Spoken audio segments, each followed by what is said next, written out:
Why, hello there, y'all. Hey, this is my episode review of Real Housewives of Beverly Hills, season 14, episode 5. Now, before I get into this review, please check out my review with Brooke Ashley on her channel of the same episode. Now, this one probably going to be, since we already talked about it, it's probably going to be like a little express review.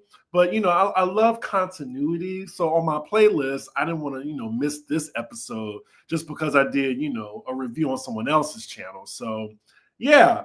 And we also aren't going to get another episode until I think January. And that feels so far away, but it's really right around the corner. So a ninja still needs his coin too. But yeah, please check out me and Brooke's conversation. I really hope that we could do something weekly involving Bravo. I just love, her commentary. And I think we have great chemistry.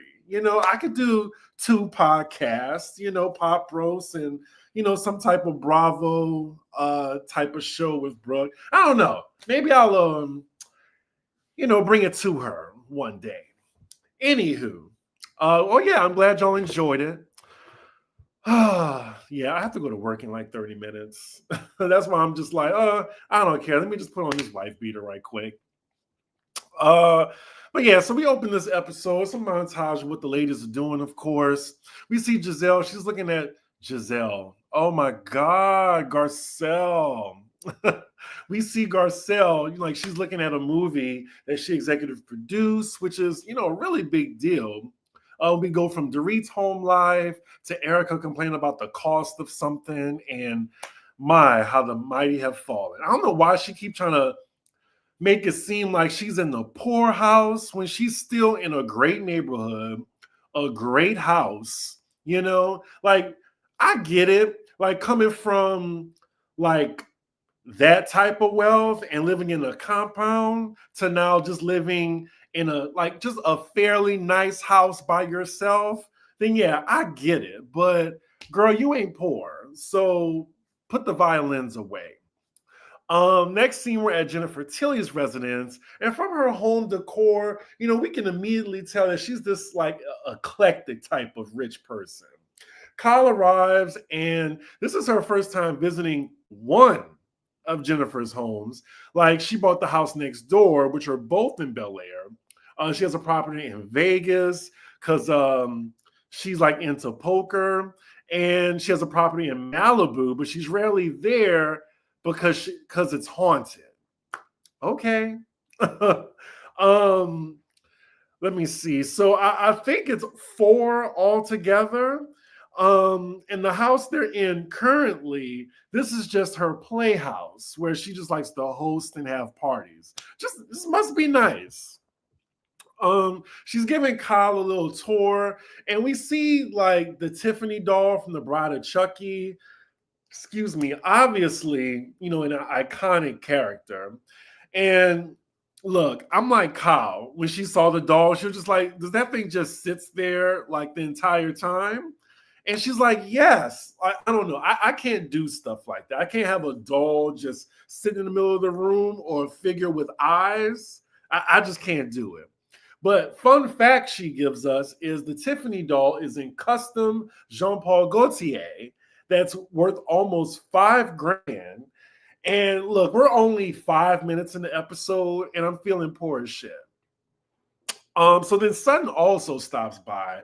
The topic of conversation is Kyle's upcoming Denim and Diamonds party. All the ladies are invited, and she says it's the first party that she's thrown, without Mauricio there. And it seemed like she's a little rattled by that idea. But again, my sympathies for Kyle is just not there that much because, girl, you had a whole girlfriend last season, and now I'm guessing since that blew up in your face, I'm not sure if it did because of present day, but in this point of time when you were filming, it just seemed like you want that old thing back. I don't know what's real with Kyle, and that's why she gets on my nerves. And she wants people not to be in her business, but she wants the attention of the reality show. Make it make sense.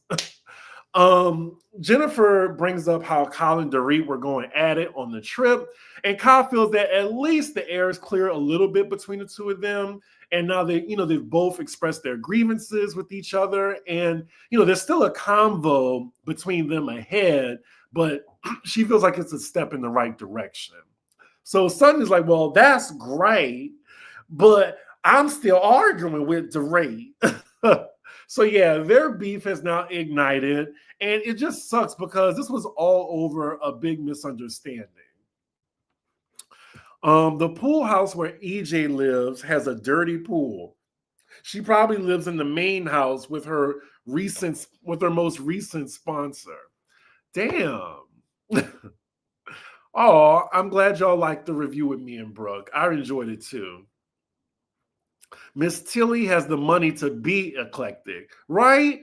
Because if I had money, look behind me, like this, and then I have like my whole Sailor Moon collection right here.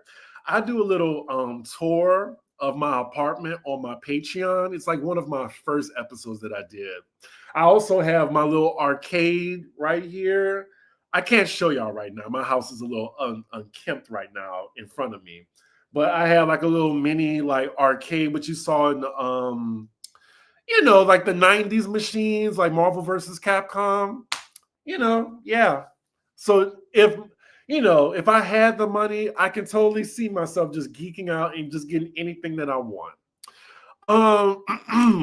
So meanwhile, across town, we see Erica visiting Dorit, and she's giving her an update on her and PK, and they haven't spoken to each other in 2 weeks. But he busy messaging Kyle though. Okay. So as Dorit is, talking, she says she doesn't feel much support from the group as a whole. And I didn't think that was surprising because like you're fighting with Kyle, and then Sutton and Garcelle, they don't really care. So all you have is really Erica in your corner. And Bose, bless her heart, y'all had like a great chemistry when y'all first met. But yeah, I would say the group as a whole don't really care that much. Erica says, well, she can relate to that feeling due to, her whole thing with the Tom situation. So, of course, they get to her argument with Kyle. She says she feels better about it now, too. And then we get to Sutton, who Dorit says is trying to lead this charge of sisterhood. And she just thinks it's BS and hypocritical. Excuse me. These are so good. Like the yellow ones and then the orange one, my favorite. Anywho, Dorit has a point to me because in the flashback, you see Sutton yelled at her first, and then Dorit just matched it. We go back to Kyle, Sutton, and Jennifer talking, and it's funny that this all just started because Sutton noticed Erica talking under her breath. Does every thought have to be announced at the table? Like, it's just not realistic. And then Sutton sounds crazy with this whole sisterhood pact because it reminded me of Cynthia on Real Housewives of Atlanta with that whole friendship contract. Like, it's just silly. Like, we know that y'all are contracted to be with each other for 3 to 4 months. Like, Sutton, please don't tell me that you and Dorit and Garcelle, be going out, every weekend after the cameras are down. So miss me with the sisterhood pact. Sutton says she's not angry at Dorit. They're interrupted by Jennifer's very loud grandfather clock that she just had to say was given to her by Cher, or used to be owned by Cher. Y'all notice how Sutton rolled her eyes? I don't know. I mean, maybe there's some animosity there. Maybe not. Maybe it's just, two friends like, oh, girl, shut up.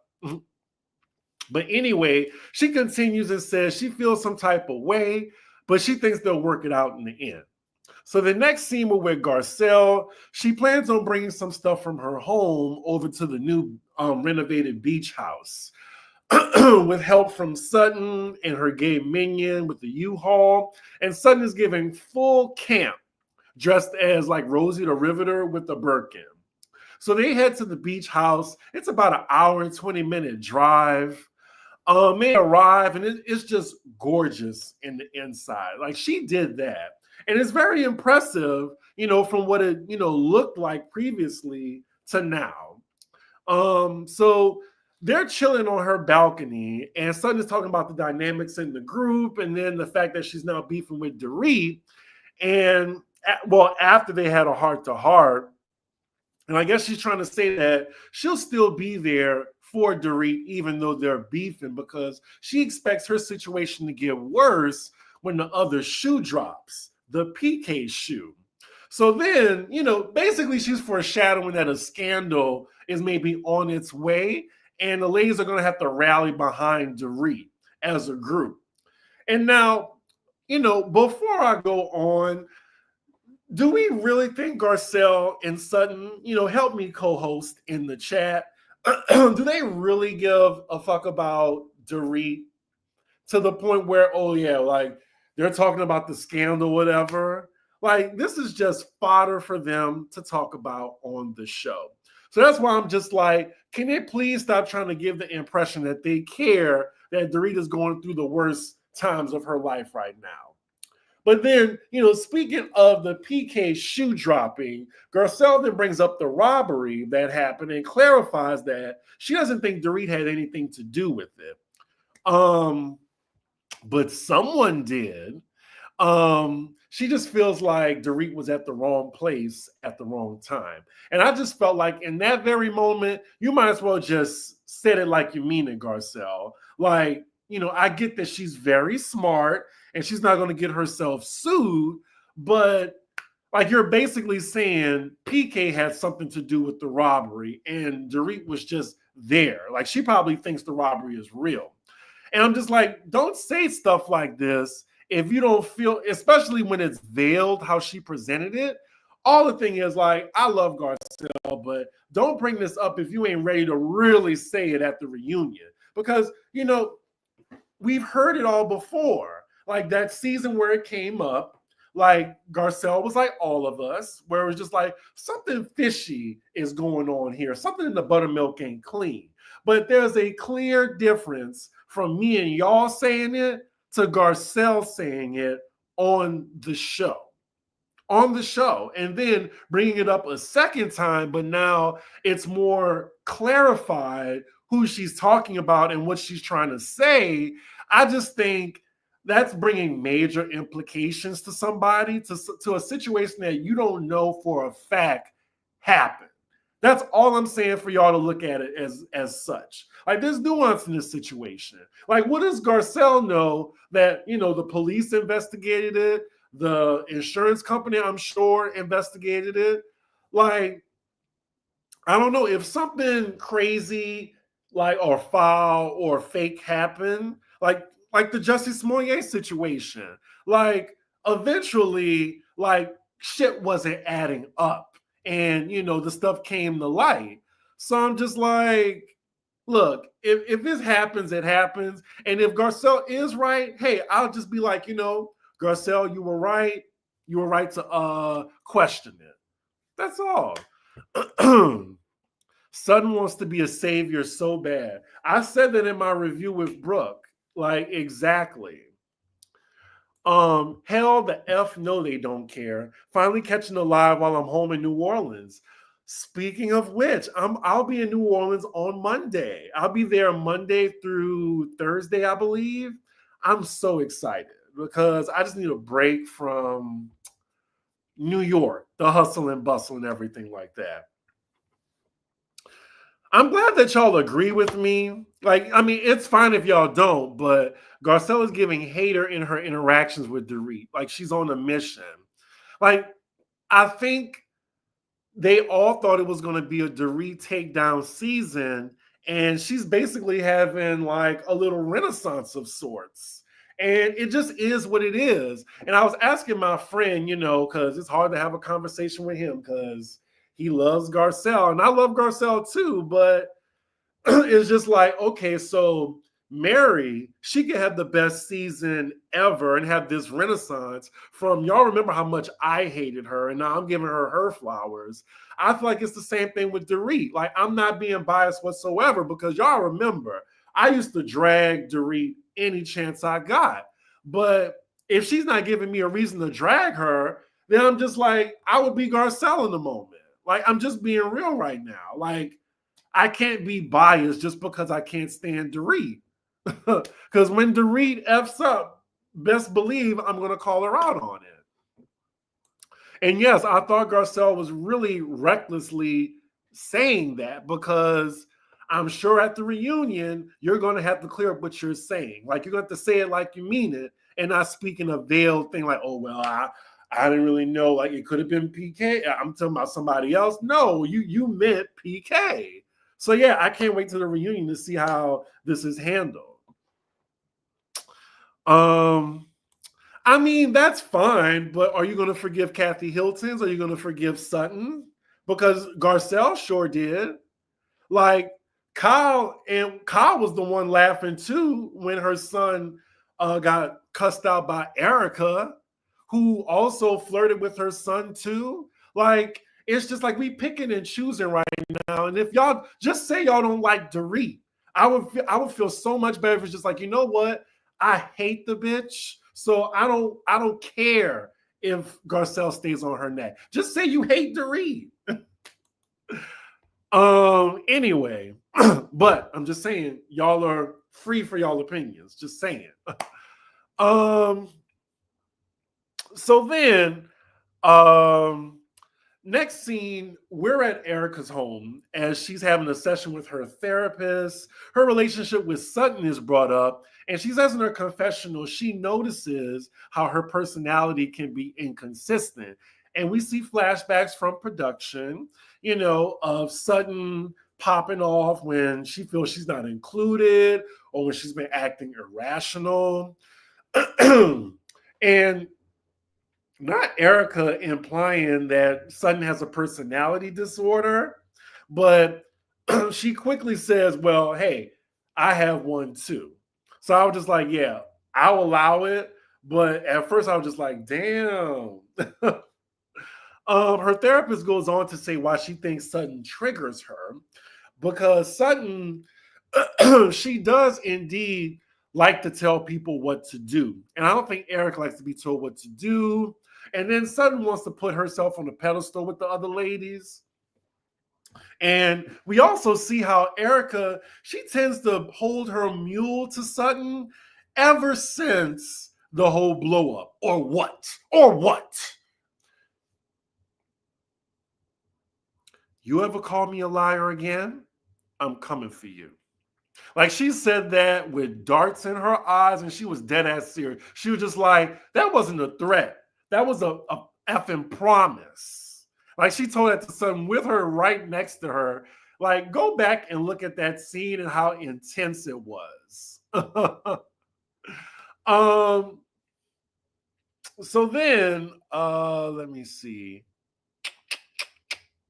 Oh, she said, and speaking of which, like, she says that, when shit hit the fan for her in that moment, no one really gave her a pizza party like they gave Kyle. But I'm glad her therapist took her to task and told her like it was and said, well, to be fair, your divorce wasn't clean, which, by the way, Erica still isn't divorced. But yeah, her situation was different. Let's see. Next scene, it is the day of Kyle's event. Guests are already arriving, and we see the return of Camille Grammer. Now, I didn't mind Camille Grammer coming back. I always had a little soft spot for her. Well, until she's been showing her true MAGA colors, lately. But she greets Kyle, and they chat a bit about her not being with Mauricio. And Camille's like, yeah, it's like a party for them, midlife crisis. Been there, done that. But we cut to Kyle's confession. It looked like she felt some type of way, Camille saying that. And she said that, well, Camille's projecting a bit. And I'm like, no, she wasn't. Like, it's a fact. Like, Mauricio is having the time of his life being separated. Like, she didn't compare her situation with yours because we know it's two different situations. She probably wasn't even attracted to Kelsey Grammer. But Kyle being insecure, like, it's nothing new for her. Like, the sky is blue, water is wet, the grass is green. But the party is cute so far. And, I said this with Brooke, like, y'all notice how we had like two cowboy themes, like back to back from Married to Medicine to Beverly Hills. So then everyone is arriving. And I want to know whose looks did y'all like the most? I think I loved Sutton's a lot because she looked like an oil tycoon, like rich money Western woman. And then I also like Erica's because it was like giving showgirl, cowboy. And then Dorit, it was just fashionable. I really like that too. And then I would say Bose as well, only because it was just so loud and pink, and she looked good in it. So yeah, I would say it was a cross between Sutton and Dorit for first place. Yeah, Erica's was good too. Like it was really like top three moment between the three of them. Like Bowles was just like an honorable mention. But we're with Garcelle and she's getting a tattoo talking to Sutton. And the gossip starts when she says she talked to Kyle when they were having their deep conversation on the boat. And she says, she wanted to get deep with Kyle because, it's always surface with them. But she found out talking to Kyle that PK texted her. And again, I just felt like Garcelle, she was just probing Kyle for information. And, she was just trying to say this, whole, well, I don't know what I'm going to do. I'm at this point when the kids go like, when they leave the house, what am I going to do as a woman? She told this to Kyle just so she could get some information out of her. But I see you, Garcelle. Like, you better give us production. Because, yes, I want to hear Kyle. Like, I want it to be brought to the group that Kyle texts PK so Dorit can go off on her. Now, just to make sure, because, look, I'm just calling a spade. But again, I don't mind that Garcelle took that information. But Sutton says that it's not really a thing. Like Dorit knows that they text, but Garcelle still thinks it's strange. And I agree with her. I'm like, when the dynamic changes, then that's when you change as well. Like, I wouldn't want my friends messaging my ex, especially if we're like separated or if it's on bad terms, because Kyle, she would have a fit if Dorit messaged Mauricio. Like, absolutely. But especially because Dorit's already said she hasn't even talked to PK in 2 weeks. So for her to hear well, he's heard from Kyle, then yeah, I would probably feel some type of way. So then later we cut to Bose, Erica, and Dorit talking. And can I just say I like them as a threesome? Like, they have really good chemistry. I'm here for this. But they're talking about the Sprinter drama and how everything and everything really doesn't need to be discussed. But Bose is like, you know what? We need to bring everybody in this conversation since it was an issue for her that she couldn't talk to Dorit by herself. And then we see in a flashback that it was revealed that Garcelle actually did bring this up to Bose having a private conversation with Dorit at the end of the table. And I'm kind of mad they didn't show it. Let me see. Bose said that everything isn't for everybody at the table, which I agree. Like, she says in her confessional that it's not realistic that everybody brings every problem and observation to the group. Like, because most of the time it's not even deep and they're just arguing. Um, do we think though, just speaking of Bose getting close to Dorit, do we think that Garcelle doesn't want this relationship to happen? Like she wanted Bose to really dislike Dorit as much as she did? Because it's giving, on Save the Last Dance, and the other black girl is watching in the wings, the couple like having a good time, and she's like, watch me break this shit up.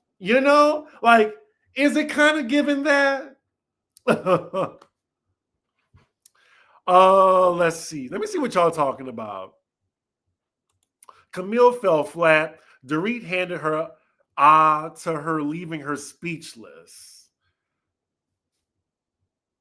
Garcelle always weakens when the hard questions are asked. I'm not sure. We'll see. We'll see. Do you think Garcelle is getting the 1111 tattoo because Paris Hilton has one? I didn't even know that. You defending a pro. Oh God. For real? This is just a reality show, y'all. Like, this is really wild that y'all keep bringing up race when there's other housewives on this show who has made the same flubs as Dorit. You would think Dorit said the N-word, but Meredith is probably pro as well. If we're really trying to like go there. But yeah, let's just see. You're gone just for that, because that was too much. Like, we can all disagree, but don't come for me just because I have a different opinion than you. That is ridiculous. So I just want to let people know, like, keep it cute in the comments. Like, I'm having a great day, and we can all like have our disagreements. But when y'all taking it like all the way to there, especially somebody bringing up Emmett Till and George Floyd, it is just a reality show. Chill the fuck out. For real. Anywho, I'm going to continue. So now all the ladies are seated together, including Camille. They're having a conversation, and Sutton makes it known that she has something to say. So we go back to the sisterhood and the honesty speech. And I'm like, Erica, can just give me a break with this. So it's just like, Sutton, you and Garcelle, y'all literally talk behind Dorit's back with the whole robbery situation. Did y'all bring that up in this little powwow, this Ponderosa? Did y'all say that? Like, but you want to bring everything out in the open. I'm like, no, like, practice what you preach. That's why I really feel that, like, it's kind of BS when Sutton is just like being open and honest. So then Erica tells Sutton that, you can be pretty volatile. And the look on Sutton's face was priceless. We cut to Jennifer Tilly's confessional, and she says that is actually an accurate description of Sutton's personality. So Erica says, Sutton can be inconsistent, and Sutton's like, no, I'm truthful. As I'm just calling stuff out.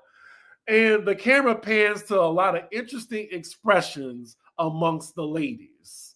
So then Dorit chimes in calmly and tells Sutton that, you can overreact like when you're stressed. And Sutton's like, wait a minute. Wait 1 second. Wait a minute. Now, pay attention what Dorit did in this moment. She was like letting her know, please do not raise your voice at me. I'm not in a place where I appreciate that. And I had a strong reaction last time. Like, I thought this was growth from her last argument. And she politely told her, watch your tone.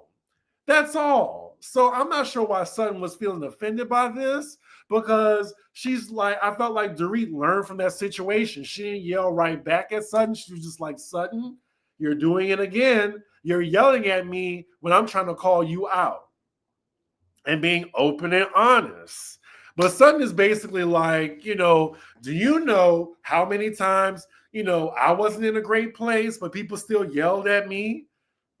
I don't think that helped the situation because Dorit was really trying with her. Erica then chimes in, well, did you think, did you say something for people to want to yell at you? Also, we have over 100 people in the chat. I appreciate y'all.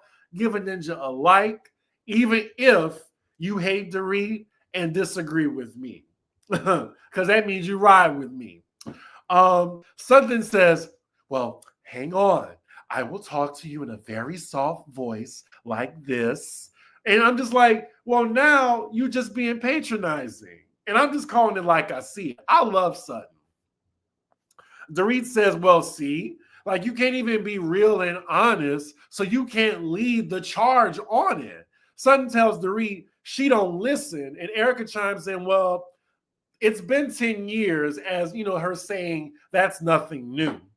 And Garcelle blurts out, well, we've been trying to tell Dorit to shut up for years. For years. Garcelle was very proud of herself in that moment. And Dorit was just like, and just moved on. I feel like Dorit is really holding her mule too, because I feel like she's aware just as much as Garcelle that it's not a winning argument if she just gets into it with her. But yeah, it just feels like Garcelle is just looking to square off with Dorit, and Dorit just refuses to give it to her. Yeah, so I went to Anime Con, and it's not Akira, it's Anime NYC. And this lovely woman who watches my show, she was one of the vendors, and she gave me a whole little, bag of goodies and a hoodie that I love, as well as a little wife beater. And I love it. Well, a tank. I'm sorry. I'm getting so Southern right now. But yeah, shout out to her. I forgot her name, but if you're watching, thank you. Oh, I got a super chat. This is very new. Thank you, Abu. Happy holidays, Chris. I appreciate you being fair and objective and not afraid to call out Garcelle. Her hypocrisy and double standards make it hard to want to support her. She needs to keep that same energy for Kyle and Erica. I agree with you on that. And, thank you for just, acknowledging that I can still like Garcelle, but still call her to the carpet. But some people can't do that. Thank you for the super chat. So Erica, followed by Dorit, tells Sutton she needs to practice what she preached and lead by example. Sutton then raises her voice again to disagree, and Dorit points it out. And Sutton goes into that patronizing, soothing voice again. And Dorit says, this isn't genuine. This isn't real or kind. Sutton was like, well, this is real as it gets. And then Dorit has had enough. She starts mocking Sutton. Oh, really? When you talk like this? When in a soft voice? Sutton is pissed. She's just like, you're not angry at me. You're angry at your life. Like, because of your life. And Sutton thinks she got Dorit here. And most of the ladies, their mouths drop and cut to Dorit's confessional saying, ladies and gentlemen, Sutton Strack, the woman who loves to support another woman at their lowest. I thought it was funny. Dorit tells Sutton, you've been waiting to say that. And you know what? You're not wrong. My life sucks right now. But, I'm being open and honest. And, I'm not in a great place. But I have zero tolerance for the BS. And I actually side with Dorit. Like, she was like, okay, my life sucks. What now? What now? You got that off your chest. You wanted to say that. You had that in your back pocket. Now what? You gonna throw it in my face some more? Kick me while I'm down? So Sutton says she's not angry at her and tries to explain she raised her voice to get her point across. and they should all be able to talk and have a moment and be friends again, blah, blah, blah. So then Bose jumps in and she says, well, that's true, but tell Sutton, we also need to not weaponize moments of vulnerability to each other. And I thought that was a good point. And, she said basically like, you want us to be open and honest, but when I'm open and honest to you, when we get into an argument down the line, you use what I told you to be vulnerable against me. And that's what Sutton did. It looks like Sutton didn't like that, but I thought it was fair. And, Bose is allowed to interject just how other people are allowed to interject. Because I saw on the after show that Sutton was like, Bose needs to mind her business. Oh, really? Oh, really? So when Sutton and Bose go at it, I hope y'all have that same Dorit-like energy when she puts her foot in her mouth. I'm just saying. So then, out of nowhere, Miss Camille decides to jump in and tell Bose that, when my house burned down, I lost my assistant. Like, she didn't get that much sympathy from some, especially Dorit. Now, Camille, I remember that season where you and Dorit really never saw eye to eye with each other. Plus, the things you're listing right now, you need to call out Kyle and Erica as well, because they were the ones that all came at you at the same time, even after your house burned down. So it just felt like a little pile on. So then Dorit responds, honey, you were a total see you next Tuesday to me. Ooh, when she said that, mouths dropped and pearls were clutched. Like everybody was gagged out the gate. Dorit served a knockout. Like Camille did not see that coming, and her face, she had to pick her face up off the floor. She was too busy trying to piece her face back together. Like, Camille then says, well, you called me an effing see you next Tuesday. Dorit was like, no, I called you a stupid see you next Tuesday. And she was like, and it was a joke at the time, so try again. Cut to Dorit's confessional. She was like, once upon a time, I regretted calling Camille the C word. And now I think she's a stupid effing C word. I was like, damn. How many times we heard the C word in that moment? So they're going back and forth now. Dorit tells Camille, you need a moment. You're always looking for a moment. Camille is grasping at straws now, like trying to bring up like how Dorit is having like her little fashion shoots. Dorit is like, Camille, why are you here? Do you need a moment? Do you need a moment? Like, Camille continues. Dorit starts like yawning. Camille I'm sorry. She points at Erica and tries to make a point and says, her, you were at my house with her. And then I'm thinking, was this shade on Camille's part? Because I'm like, Erica's name. And Erica's like, well, my name is Erica. And, she's lucky Erica didn't jump in and get a piece, since, we're all on a pile on Dorit right now.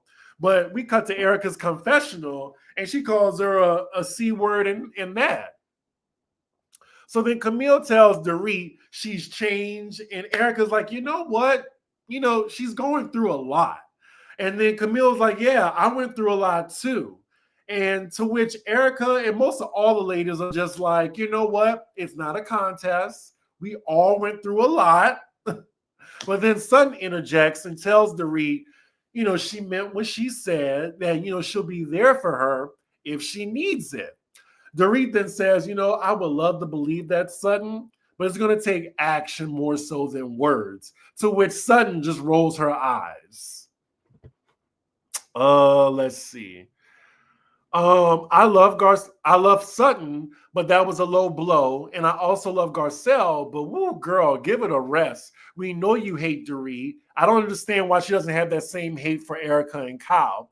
A lot of people are saying that Erica and Kyle apologize, and Dorit just has a hard time, more so just apologizing and just owning it, rather because Dorit does have this method where she says, why she did what she did instead of just saying, I'm sorry. So yeah, I get it, but it's just like when Dorit isn't even doing anything at this point, like it just seems like you're trying to have a back and forth with someone who is obliging to what you want. Is like, okay, you said you don't F with me, I'm not gonna try anymore. But imagine when you're doing that and that person is still coming for you. So that's all I'm saying. But look, people hate Dorit. I think Camille never got over her divorce from Kelsey.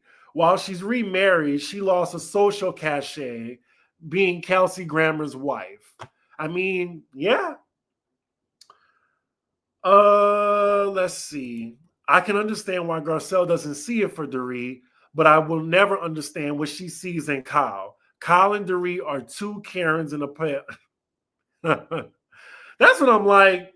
If you have the same energy for Dorit, you gotta have that same energy for Kyle. But she knows that Kyle is like the nucleus, well, kind of sort of the nucleus of the show.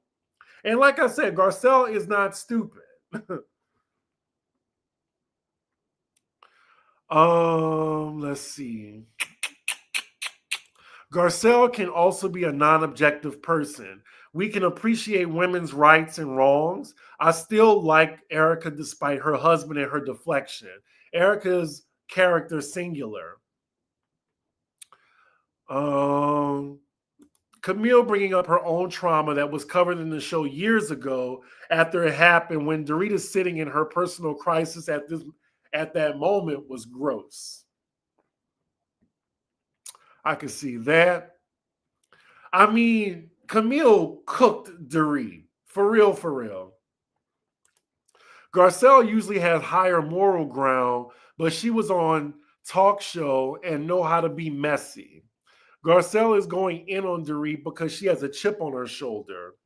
Literally has a chip on her shoulder.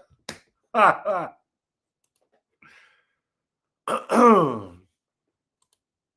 can see that too. She don't like Kyle either, but she tolerates her because of her social status in the group. Erica's anger management this season is really admirable. It is. Ooh, child, it's 1:13. I gotta wrap up, y'all. I gotta go to work. Okay, so cut to Dorit's confessional, and she says she doesn't think Sutton gives a F about her or what she's going through, and I totally agree with that.